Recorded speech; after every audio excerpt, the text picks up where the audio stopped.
In 1883, Karl Marx died, and in a speech at his graveside, his most well-known collaborator, Friedrich Engels, drew a comparison between him and another hyper-famous thinker of the 19th century. Engels said, "Just as Darwin discovered the law of development of organic nature, so Marx discovered the law of development of human history." In some respect, the comparison was obvious and sensible. Perhaps no two thinkers of the century so clearly and absolutely captured the West's imagination and forced a reckoning with how we viewed ourselves and our society. But how related were these two men? What did Marx think of Charles Darwin? In this video, we'll investigate the links between these two figures and attempt to tease out part of how we might understand the theoretical relationship between them. This is We Like Stories. I'm your narrator, Casey, and we'll be posting a lot of videos just like this one. Videos about history, literature, art, philosophy, really any sort of interesting, narrativizable, if you will, topic that we come to. This video is about the relationship between Marx and Darwin, but a few basic facts about each of their lives will help. We'll start with Charles Darwin, who I'll admit, as we begin, isn't really the focus of this video. In the future, we'll spend more time on him and his life. But for now, Charles Darwin was born in Shropshire, England in 1809. I mention his place of birth because, well, Shropshire is gorgeous. Its natural landscapes are among the places designated by the English government as an area of natural beauty. The young Darwin had a penchant for collecting specimens outdoors. Perhaps it was this childhood experience that drove Darwin to pursue naturalism. He started, however, as a medical student in Edinburgh. His dad wanted him to become a doctor. Darwin, however, hated his classes and spent most of his time doing taxidermy and studying natural history. A side note, natural history is an academic discipline that examines objects of the natural world, which includes organisms but also things like rocks. Nowadays, we don't really have natural historians, at least academically, natural history having broken up into fields like biology and geology. Anyway, Darwin's general failure at school forced his father to change course. Darwin, instead of going into medicine, would become a priest, and Charles was sent to Cambridge, where, of course, he just kept on hanging out outdoors. Importantly, one of the books he encountered at Cambridge was William Paley's Natural Theology, published in 1802. It's a big and important book, but for now just know that it expressed a distinctly teleological view of nature, which means that, for Paley, everything in nature was constructed just that way for a particular purpose by a divine creator. Let's speed up a bit. In 1831, Darwin joined the crew of the Beagle, making a trip around the world, most importantly in the Galapagos. There, Darwin's observations of animals, in particular the famous finches, began a train of thought that would eventually lead to ideas published in 1859's On the Origin of Species. His big idea, to be completely, totally, grossly reductive, was the evolution of population over vast swaths of time by the mechanism of natural selection. Karl Marx was born in 1818 in Trier, Germany. For the purposes of this video, which examines his connection with the Englishman Charles Darwin, it's important to note that, beginning in 1849, Marx lived in London. He would live in England up until his death in 1883. Before moving to London, Marx kind of hopped around Europe. He engaged in socialist circles and wrote for a newspaper in Cologne in 1842, and moved to Paris in 1843. In 1844, several important things happened in Marx's life. He wrote a series of texts that, a century later, would be published as the Economic and Philosophic Manuscripts of 1844. Though they never found publication in his own life, scholars often point to them as the earliest conception of Marx's major ideas in earnest. For example, it is in the manuscripts of 1844 that he teases out how the laborer becomes alienated from the product they create. But perhaps more momentously, on August 28, 1844, Karl Marx met Friedrich Engels in a Parisian cafe. Engels had just written The Condition of the Working Class in England. After being forced out of France, Marx traveled to Brussels and back to Cologne.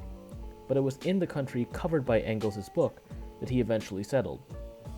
Again, so that between 1849 and Darwin's death in 1882, the two major figures of this video lived in the same country. So what were the connections between these two thinkers? Let's start with the most direct stuff. the two most definitely, well, completely definitely knew of each other's existence and read each other's books, like practically every person interested in intellectual matters of the time. We'll talk more about Marx's reception of Darwin in a little bit, but in 1873, Darwin quite literally received something from Karl Marx, a copy of Marx's magnum opus, Kapital. Darwin responded to Marx in what is the only confirmed correspondence between the two. Darwin wrote, "Dear Sir, I thank you for the honor which you have done me by sending me your great work on capital, and I heartily wish that I was more worthy to receive it, by understanding more of the deep and important subject of political economy. I believe that we both earnestly desire the extension of knowledge, and that this, in the long run, is sure to add to the happiness of mankind." Notice the tone of this letter. It's not quite warm, not quite adulatory. It's altogether, in fact, rather dull. Only 2 sentences long. If this is the only extant discourse between the two, it's not particularly exciting.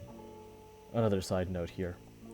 In 1931, a Soviet newspaper wrote that Marx meant to dedicate Volume 2 of Kapital to Darwin, but the textual evidence they supplied, a refusal letter by Charles Darwin, has been questioned by scholars.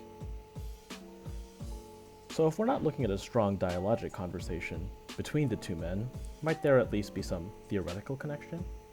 Well, when The Origin of Species came out, Marx was particularly enamored with one effect that he perceived in Darwin's work, namely the end of a teleological view of nature.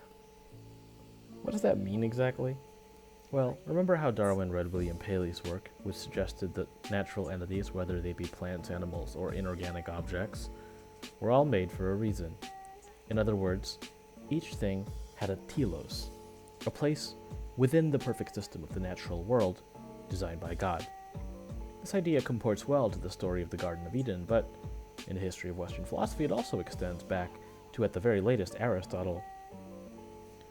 For Marx, Darwin blasts a teleological view of nature because his main theory, evolution through natural selection, suggests not that things are unchanging and perfect, but that organisms developed over time and are still changing today, perpetually in a state of ontological flux.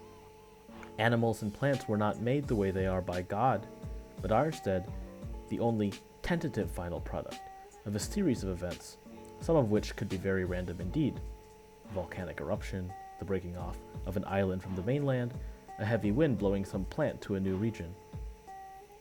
In a letter to Ferdinand Lassalle, Marx wrote that Darwin's book dealt a mortal blow to teleology in natural science.